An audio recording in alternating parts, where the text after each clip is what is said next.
Bulletin की शुरुआत एक ऐसी बड़ी और अहम खबर के साथ जिसे जानना हम सबके लिए बड़ा ज़रूरी है और बहुत ही चौंकाने वाली ये खबर है। उससे बचकर रहना बहुत ज़्यादा महत्वपूर्ण। जी हाँ, हम बात कर रहे हैं साइबर ठगी के बारे में। देश भर में हर दिन सैकड़ों लोगों को साइबर फ्रॉड का शिकार होना पड़ता है। ऐसे में सबसे बड़ा सवाल अब यही है कि जिस रफ्तार से साइबर ठगी अपने तरीके और दायरे को बढ़ा रहे हैं, क्या सरकार और सिस्टम आम लोगों को इन नए ज़माने के ठगों से बचाने के लिए वाकई में तैयार है? क्योंकि अब साइबर ठगी सिर्फ आम लोगों तक सीमित नहीं रही है। पंजाब में 29 साल तक पुलिस में सेवा देने वाले एक पूर्व आईजी भी साइबर ठगों के जाल में फंस गए और लगभग करोड़ों रुपए की ठगी का शिकार हो गए। इस ठगी से उन्हें इतना ज्यादा गहरा सदमा लगा कि अपनी जान लेने की उन्होंने कोशिश तक कर डाली।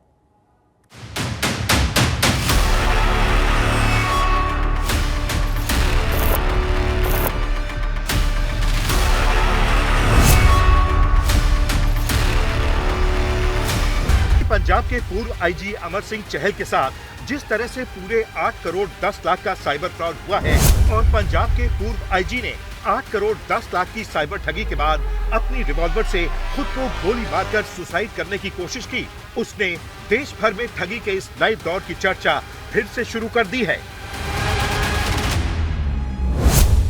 साइबर फ्रॉड किस हद तक बढ़ चुका है कि एक आईपीएस अफसर भी इससे खुद को बचा नहीं पाया।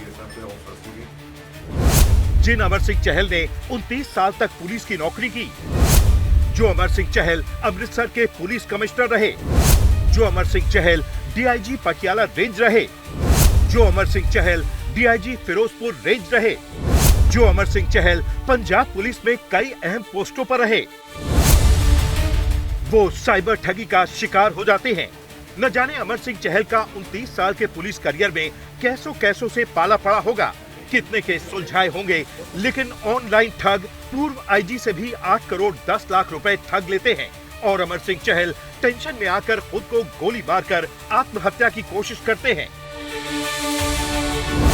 तो आज हम सवाल भी उठाएंगे और दस्तक में ये भी पूछेंगे कि आखिर इन साइबर फ्रॉड्स पर लगाम कैसे लगेगी, कैसे साइबर ठगी करने वालों पर इतना तगड़ा एक्शन होगा कि उनकी हर चाल फेल हो जाए।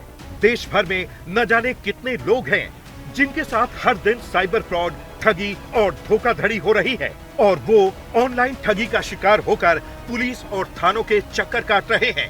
समस्याओं का समाधान नहीं है और साइबर ठगों के हौसले बुलंद हो रहे हैं। पंजाब के पूर्व आईजी भी 8 करोड़ 10 लाख रुपए की चोट खाकर अस्पताल में जिंदगी की जंग लड़ रहे हैं।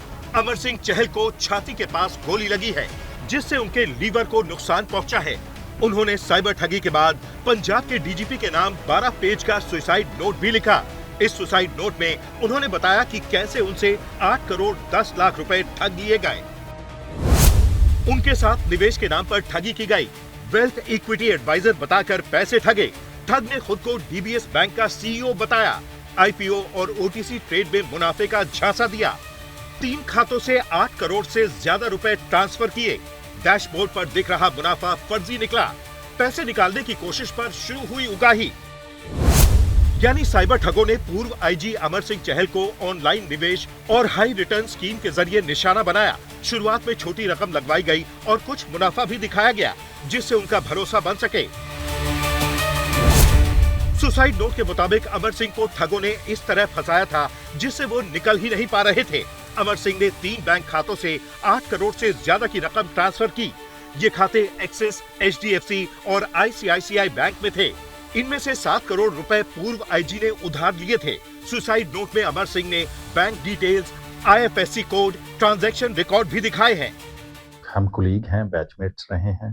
सैड भी है, पेनफुल भी है कि एक रिटायर्ड आईजी जिन्होंने पहले एयरफोर्स में नौकरी की, फिर पुलिस में, पंजाब पुलिस में नौकरी की और रिटायर हुए, कमिश्नर भी रहे और उनको एक्सपीरियंस भी था, फिर भी वो इनके ट्रैप में आए जो फ्रॉडस्टर हैं। पूर्व आईजी ने अपने साथ हुए साइबर फ्रॉड को लेकर अपने सुसाइड नोट में साफ लिखा है कि इतनी बड़ी ठगी होने के बाद मानसिक तनाव ने उन्हें अंदर ही अंदर इतना तोड़ कर रख दिया कि परिवार की चिंता किए बगैर समाज में बदनामी के डर से उन्होंने खुद को गोली मार ली। एक इन्फॉर्मेशन आई सी ਸਾਡੇ ਰਿਟਾਇਰਡ ਆਈਜੀ ਸ਼੍ਰੀ ਅਮਰ ਸਿੰਘ ਚਾਹਲ ਦੇ ਦੋਸਤਾਂ ਦੇ ਥਰੂ ਕਿ ਉਹ ਸੁਸਾਈਡ ਕਮਿਟ ਕਰ ਸਕਦੇ ਨੇ। ਜਿਵੇਂ ਇਨਫੋਰਮੇਸ਼ਨ ਆਈ ਨਾਲ ਦੀ ਨਾਲ ਕੰਸਰਨਡ ਐਸਐਚਓ ਕੰਸਰਨ ਡੀਐਸਪੀ ਸਾਹਿਬ ਤੇ ਮੈਂ ਖੁਦ ਇੱਥੇ ਫਟਾਫਟ ਘਰ ਪਹੁੰਚੇ। ਘਰ ਪਹੁੰਚ ਕੇ ਉਹਨਾਂ ਨੂੰ ਉੱਥੋਂ ਜਿਹੜਾ ਇੰਜਰਡ ਹਾਲਾਤ 'ਚ ਦੇਖਿਆ ਔਰ ਦੇਖ ਕੇ ਉਹਨਾਂ ਨਾਲ ਦੀ ਨਾਲ ਪਾਰਕ ਹਸਪੀਟਲ 'ਚ ਇੱਥੇ ਲੈ ਆਏ ਆ। ਜਿਹੜੇ ਦੌਰਾਨੇ ਤਫਤੀਸ਼ ਆ ਬਾਕੀ ਸਾਰੀਆਂ ਚੀਜ਼ਾਂ ਉਹ ਦੇਖੀ ਜਾਣਗੀਆਂ। साइबर ठगों ने पूर्व आईजी से tax processing fees, account unblock charge और दूसरे बहानों से लगातार बड़ी रकम ट्रांसफर करवाई। धीरे धीरे ये सिलसिला इतना बढ़ गया कि कुल ठगी की रकम करीब 8 करोड़ 10 लाख रुपए तक पहुंच गई। और जब पूर्व आईपीएस चहल ने पैसे वापस मांगने शुरू किए तो ठगों ने उनसे पूरी तरह कांटेक्ट तोड़ दिया। बेसिक आपको लोगों को बताना चाहूँगा कि ग्रीड से दूर रहें।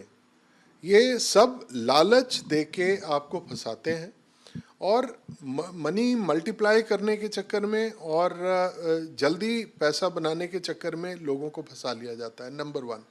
नंबर 2, बहुत सारे जो खातों से पैसे निकल जाते हैं बैंक अकाउंट से, ओटीपी का एक बहुत बड़ा फ्रॉड चल रहा है। वो किसी न किसी बहाने से आपके ओटीपी आपसे ले लेते हैं और उसके बाद आपके साथ फ्रॉड हो जाता है। तीसरा, आजकल ऐसे बग्स हैं जो अनवांटेड मेल्स या अनवांटेड पोस्ट्स हैं, जब आप उन्हें ओपन करते हैं तो वो आपके बैंक की सारी जो आपके मोबाइल की सारी जानकारी पास ऑन कर देते हैं। साइबर ठगी के शिकार पूर्व आईजी को गंभीर हालत में पटियाला के पार्क अस्पताल में भर्ती कराया गया। बताया जा रहा है कि अब अमर सिंह चहल खतरे से बाहर हैं। उनका ऑपरेशन किया गया है। अपने सुसाइड नोट में पूर्व आईजी ने पंजाब के डीजीपी गौरव यादव के लिए लिखा कि वो सार्वजनिक तौर पर चेहरा दिखाने के काबिल नहीं रहे हैं। इस मामले की व्यापक स्तर पर जांच कर अपराधियों को पकड़ा जाए, उनसे पैसे की रिकवरी की जाए और ऐसी वेबसाइटों को पूरी तरह बंद किया जाए। साइबर ठगों की धरपकड़ करके उनसे धोखाधड़ी से ली गई रकम वसूल कर उनके परिवार को लौटाई जाए। पूर्व आईजी के साथ 8 करोड़ 10 लाख की ठगी के बाद पंजाब के special DGP law and order ने बताया है कि अगर किसी के साथ साइबर फ्रॉड हो जाए तो क्या करें। एक गवर्नमेंट ऑफ इंडिया की हेल्पलाइन है 1930। उसमें भी अगर विद इन 1 आवर रिपोर्ट कर दिया जाए कि साइबर क्राइम कोई फ्रॉड हुआ है, तो वो जो मनी है उसको फ्रीज कर दिया जाता है, वो लियन अकाउंट में चला जाता है, जो कि बाद में जिस व्यक्ति के साथ फ्रॉड हुआ था उसको वापस कर दिया जाता है। पंजाब के पूर्व आईजी ने खुद को जिस तरह से साइबर ठगी के बाद गोली मारकर सुसाइड करने की कोशिश की, यहाँ से सवाल भी उठेंगे, आखिर इन साइबर ठगों का इलाज क्या है? कैसे साइबर ठगी पर लगाम लग सकती है? कोई साइबर फ्रॉड का शिकार न हो, इसके लिए और क्या क्या कदम उठाए जा सकते हैं? चंडीगढ़ से कमलजीत संधू के साथ मुनीश कौशल, पटियाला, आज तक। साइबर ठगी का शिकार हुए पूर्व आईजी अमर सिंह के अलावा हर साल कई ऐसे लोग साइबर ठगी का शिकार हो रहे हैं और ऐसा ही एक और मामला है। जुलाई महीने में सामने आया था ये मामला, और जब चंडीगढ़ में रहने वाली एक महिला को 7 दिनों तक डिजिटल अरेस्ट रखा गया था और करीब 1 करोड़ रुपए की ठगी को अंजाम दिया गया था। कैमरे पर चेहरा न दिखाने की शर्तों पर आज तक संवाददाता असीम बस्सी से खास बातचीत में साइबर ठगी के अनुभव को साझा किया गया, जिसे सुनकर आप भी हैरान रह जाएंगे। साइबर फ्रॉड्स हों, डिजिटल अरेस्ट हों, आजकल बहुत सारे ऐसे केसेस हो रहे हैं जहां ऑनलाइन ठगों की द्वारा लोगों को ठगा जा रहा है, उनसे हार्ड अर्नड मनी जो उनकी है वो उनसे ठगी जा रही है। ऐसा ही केस पंजाब के राजधानी चंडीगढ़ में भी हुआ और हमारे साथ हैं जिनके साथ ये ठगी हुई थी और क्या उसमें हुआ, किस तरह उनको गो थ्रू किया और अब उनके केस का क्या स्टेटस है, कितने पैसों का नुकसान हुआ, सब उनसे हम डिटेल में बात करेंगे। हाँ जी मैम, थोड़ा बताएं कि क्या हुआ था आपके साथ और कब हुआ था?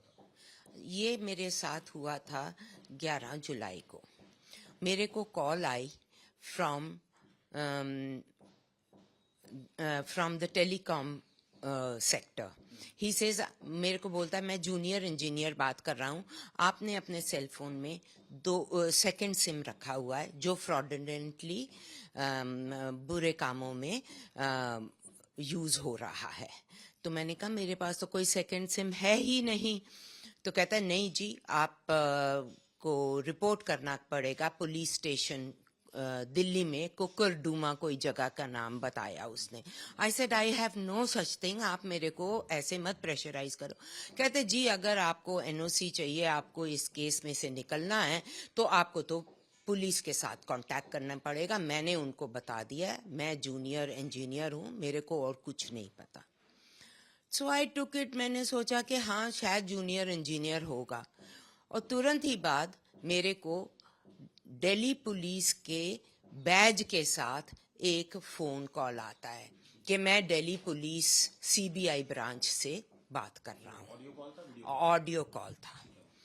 ऑडियो कॉल था और उसने कहा कि मैं यहाँ से, मैं कहा मैं तो ना दिल्ली जानती हूँ और ना मेरे को तो प्रोनाउंस भी नहीं करना आता ये जगह का नाम, तो मैं वहाँ कहाँ पहुँच गई। कहते नहीं जी है, मैं आपको भेजता हूँ, आपका इधर अकाउंट है। और मेरे को उन्होंने एक फ़ोटो भेजी, वो फ्रंट पेज था पासबुक का, आईसीआईसीआई बैंक का, जिसके अंदर मेरा नाम, मेरा आधार नंबर भी लिखा हुआ और अकाउंट नंबर तो था ही। तो वो पॉइंट था, फ्लिपिंग पॉइंट जिसको बोलते हैं, टिपिंग पॉइंट था, कि जिसमें मेरे को शक में डाल दिया कि हाँ ये क्या हुआ मेरे साथ, मैं तो कभी वहाँ गई नहीं। और बड़ी कन्विक्शन के साथ, बड़ी ज़ोर से कहते हैं कि नहीं आप तो इन्वॉल्व हैं। और फिर मेरे को तुरंत ही उन्होंने एक फ़ोटो भेजी सीबीआई इंक्वायरी की कि आप जी कोऑपरेट कीजिएगा।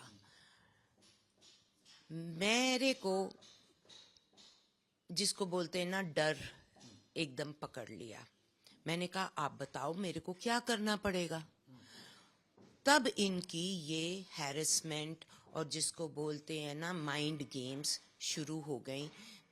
और मेरे को रिजर्व बैंक ऑफ इंडिया की लेटर हेड के ऊपर उन्होंने भेजा।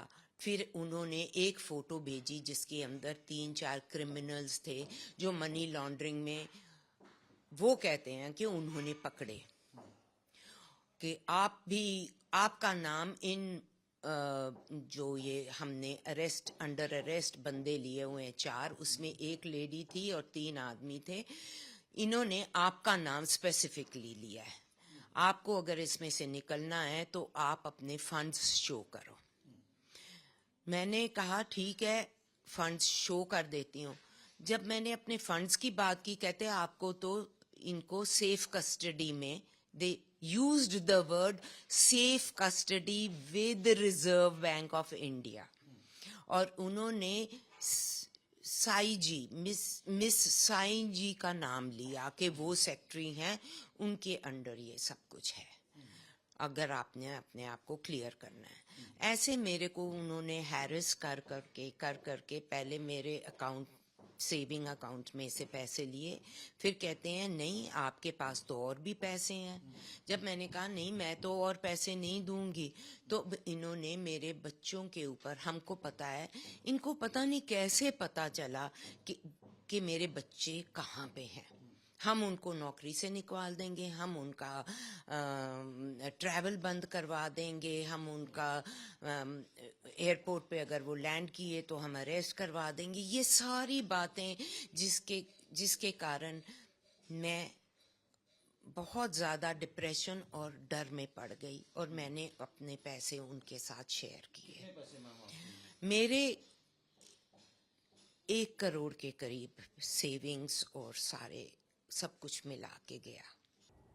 रुक करेंगे दूसरी खबरों का। अगली जो खबर है वो है कनाडा के टोरंटो से, जहां भारतीय मूल के एक युवा महिला की हत्या से सनसनी फैली। मृतका की पहचान हुई है 30 साल की हिमांशी खुराना के रूप में।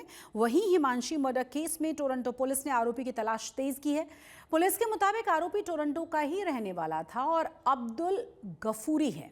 शुरुआती जांच में पता ये चला कि हिमांशी और अब्दुल एक दूसरे को पहले से जानते थे और दोनों के बीच निजी रिश्ते भी थे। मामले की गंभीरता को देखते हुए अब्दुल गफूरी के खिलाफ पूरे कनाडा में गिरफ्तारी वारंट जारी किए गए हैं। पुलिस लगातार दबिश दे रही है और आम लोगों से भी मदद की अपील की जा रही है। इसी बीच आपको बता दें कि कॉन्सुलेट ऑफ इंडिया ने भी इस घटना पर दुख जताया है और इस घटना से कनाडा में रहने वाले भारतीय समुदायों को झकझोर कर रख दिया है। तमाम लोगों को, खासतौर पर महिलाओं की सुरक्षा को लेकर गंभीर सवाल खड़े हुए हैं। फिलहाल सभी की नजरें हैं पुलिस की जांच और आरोपी की गिरफ्तारी पर। और इसी के साथ रुक करते हैं और सनसनीखेज खबर की तरफ, क्योंकि गुरदासपुर जिले के बटाला से आई है ये खबर। उधार के 5 लाख रुपए वापस मांगने पहुंचे व्यक्ति को गोली मार दी गई। गोली पीड़ित के पैर में लगी थी, जिससे कि लहूलुहान होकर वो जमीन पर गिर पड़ा था। बताया जा रहा है कि फायरिंग से पहले दोनों ही परिवारों के बीच बड़ी देर तक तीखी बहस भी हुई थी, जो देखते ही देखते हिंसा में बदल गई। इस घटना का वीडियो सोशल मीडिया पर वायरल हो चुका है और इस झगड़े में घायल शख्स राजिंदर सिंह को इलाज के लिए अस्पताल में भर्ती करवा दिया गया है, जहां उनकी हालत स्थिर बताई जा रही है। पुलिस ने फायरिंग करने वाले परमजीत सिंह और उसके परिवार के खिलाफ अलग अलग धाराओं में मामला दर्ज किया है और तफ्तीश शुरू कर दी है। अमृतसर के अटारी हल्का में महल गांव में नशा तस्करों की दबंगी का मामला सामने आया है। पूरे इलाके में इसके बाद दहशत फैल गई। स्थानीय निवासी मनदीप सिंह ने आरोप लगाया है कि नशा बेचने वाले 5-6 युवकों ने उनके घर पर हमला बोला और तोड़फोड़ कर डाली। इस दौरान मोटरसाइकिल, स्कूटर, टीवी, कंप्यूटर, तमाम जो लाखों रुपए का सामान था उसे तोड़ दिया गया। परिवार के कुछ सदस्यों को चोटें भी पहुंचाईं। इस घटना का एक सीसीटीवी फुटेज भी सामने आ गया है, जिसमें कुछ युवक मारपीट करते नजर आ रहे हैं और फिर मनदीप सिंह के घर में ईंट पत्थर भी फेंकते हुए नजर आ रहे हैं। वीडियो में उपद्रवी सीसीटीवी कैमरों को भी तोड़ रहे हैं। पीड़ित परिवार के मुताबिक नशा तस्करी का विरोध करने पर 5-6 लड़कों ने उनके घर पर ही हमला किया था। वहीं पुलिस ने इस मामले में केस दर्ज कर लिया है। दोषियों की गिरफ्तारी करने में पुलिस जुटी हुई है। ਇੱਥੇ ਬਾਬੇ ਪਿੱਟਨ ਸ਼ਾਹ ਲਾਗੇ 4-5 ਜਣੇ ਨਸ਼ਾ ਵੇਚਦੇ ਆ ਤੇ ਸਾਡੀ ਗਲੀ ਚੋਂ ਚਾਂਗਰਾ ਮਾਰ ਕੇ ਲੰਘਦੇ ਆ। ਸ਼ਰਾਬ ਪੀਤੀ ਹੁੰਦੀ ਹੈ, ਨਸ਼ਾ ਖਾਦਾ ਹੁੰਦਾ। ਤੇ ਮੈਂ ਇੱਕ ਦਿਨ ਇਹਨਾਂ ਨੂੰ ਥੋੜਾ ਜਿਹਾ ਕਿਹਾ ਵੀ ਸਾਡੀ ਗਲੀ ਚੋਂ ਚਾਂਗਰਾ ਮਾਰ ਕੇ ਨਾ ਲੰਘੋ। ਇਸੇ ਕਰਕੇ ਇਹਨਾਂ ਨੇ ਰੰਜਿਸ਼ ਰੱਖੀ ਵੀ ਇਹਨੇ ਕਿਹਾ ਤੇ ਕਿਹਾ ਕਿਉਂ। ਤੇ ਅੱਜ ਆਏ ਆ 5-6 ਮੁੰਡੇ, ਇੱਟੇ ਰੋੜੇ, ਆ ਵੇਖੋ ਮੇਰੇ ਇੱਥੇ ਮਾਰੀ, ਇੱਥੇ ਠੋਡੀ 'ਚ ਮਾਰੀ ਮੇਰੇ ਇੱਟ। ਸਾਡੇ ਘਰ ਆਣ ਕੇ ਪਏ ਆ, ਸਾਡਾ ਬੂਹਾ ਤੋੜ ਕੇ ਉੱਤੋਂ ਤੱਕ ਮੇਰੇ ਕੋਠੇ ਤੱਕ ਗਏ ਆ 10-15 ਜਣੇ ਤੇ ਮੇਰਾ ਵੇਖੋ ਕਿੰਨਾ ਨੁਕਸਾਨ ਕਰ ਗਏ ਆ। ਬੂਹੇ ਗਾੜੀ ਸਾਡੇ ਧਮਕੀਆਂ ਦਿੰਦੇ ਆ, ਸਾਨੂੰ ਆਣ ਕੇ ਬੱਚਿਆਂ ਨੂੰ ਮਾਰਨ ਦੀ ਧਮਕੀਆਂ ਦਿੰਦੇ ਆ, ਮੇਰੇ ਘਰ ਵਾਲੇ ਨੂੰ ਮਾਰਨ ਦੀ ਧਮਕੀਆਂ ਦਿੰਦੇ ਵਾ। ਜੇ ਅਸੀਂ ਰੋਕਦੇ ਆ ਉਹਨਾਂ ਨੂੰ ਤੇ ਲੰਘਣਾ ਆਉਣਾ ਜਾਣਾ ਬੰਦ ਹੋਇਆ ਸਾਡਾ। ਅਸੀਂ ਧੀਆਂ ਭੈਣਾਂ ਨੇ ਕਿੱਥੇ ਜਾਣਾ ਵਾ? ਸਾਡਾ ਜਾਣ ਨੂੰ ਕਿਤੇ ਜੀ ਕਰਦਾ ਹੀ ਆ। ਜੇ ਜਾਵਾਂਗੇ ਕਿਤੇ ਤੇ ਫੇਰ ਹੀ ਆ ਨਾ, ਕਿਤੇ ਕੁੜੀ ਨਾਲ ਵੀ ਜਾਣਾ ਪੈਂਦਾ, ਕਿਤੇ ਮੁੰਡੇ ਨਾਲ ਵੀ ਜਾਣਾ ਪੈਂਦਾ ਵਾ। ਮੇਰਾ ਤੇ ਜੀਣਾ ਆਰਾਮ ਹੋ ਗਿਆ ਵਾ। ਇੱਥੇ ਤਲਾਹ ਮਿਲੀ ਵੀ ਇਹਨਾਂ ਨੇ ਇੰਟੀਮੇਸ਼ਨ ਦਿੱਤੀ ਆ ਆਪਣੇ ਮੋਬਾਈਲ ਨੰਬਰ ਤੇ ਵੀ ਆਹ ਬੰਦੇ ਕੋਲ ਲੰਬੂ ਆ ਤੇ ਨਾਲ ਕੋਈ ਹੋਰ ਮੁੰਡੇ ਆਏ ਆ ਤੇ ਇਹ ਕਹਿੰਦੇ ਇਹਨਾਂ ਦੇ ਕਹਿਣ ਦੇ ਮੁਤਾਬਕ ਵੀ ਉਹ ਜਿਹੜੇ ਘਰ ਸਾਡੇ ਆਏ ਵੀ ਆ। ਚਲੋ ਮੈਂ ਮੌਕਾ ਵੇਖਿਆ ਆ ਤੇ ਭੰਨ ਤੋੜ ਨਾਲ ਕਾਫੀ ਕੀਤੀ ਆ। ਜੋ ਲੀਗਲ ਪ੍ਰੋਸੈਸ ਜੋ ਲੀਗਲ ਕਾਰਵਾਈ ਕੀਤੀ ਜਾਊ। पंजाब से एक और हैरान कर देने वाला मामला सामने आया, जहां जलंधर का रहने वाला एक युवक अचानक से भारत पाक सीमा पार करके पाकिस्तान पहुंच गया। और इस पूरे मामले का खुलासा तब हुआ जब पाकिस्तानी रेंजर्स ने युवक को हिरासत में लेकर उसकी हथकड़ी लगी हुई तस्वीरें जारी कर दी। बताया जा रहा है कि युवक बीते कई दिनों से घर से लापता था। उसकी शिकायत उसके पिता ने पंजाब पुलिस में दर्ज करवा दी थी। पुलिस सूत्रों के मुताबिक युवक कुछ दिन पहले ही कपूरथला जेल से जमानत पर बाहर आया था। युवक की पहचान हुई है जलंधर शाहकोट का रहने वाला शरणदीप सिंह के तौर पर। शरणदीप के माता पिता के मुताबिक उनका बेटा नशे का आदी है और कुछ दिन पहले दोस्तों के साथ घर से बाहर निकला था। फिलहाल माता पिता अपने बेटे को पंजाब वापस लाने के लिए सरकार से मदद मांग रहे हैं। शरणदीप सिंह 23 साल उसकी उम्र है जी, और वो 2 नवंबर को घर से गया था जी। तो उसकी जानकारी जो हमें मिली है वो 21 दिसंबर को मिली है जी। जब यहाँ से गया ना तो तब उन्होंने दोनों ड्रगी थे, दोनों नशा। वो मेरा लड़का भी नशे का आदी था, ये भी नशे का आदी था, दोनों ने नशा किया हुआ था। तो जो मेरे यहाँ ना मेरे गांव की वहाँ पंजाब की स्थिति ऐसी है, घर घर पे नशा काफी है। जहाँ गांव में कहीं भी चले जाओ आम है। बॉलीवुड सिंगर और रैपर यो हनी सिंह अपने 2 साल पुराने गाने को लेकर विवादों में घिर गए। ये नया गाना है नागन टाइटल से रिलीज किया गया, जिसे अब तक लगभग 2 करोड़ लोग देख चुके हैं। और अब इस गाने को लेकर जलंधर बीजेपी के नेता ने पंजाब के डीजीपी गौरव यादव को लिखी है शिकायत भरी चिट्ठी, जिसमें उन्होंने हनी सिंह के खिलाफ एफआईआर दर्ज करने और गाने को तुरंत ही यूट्यूब समेत सभी प्लेटफॉर्म से हटाने की मांग की है।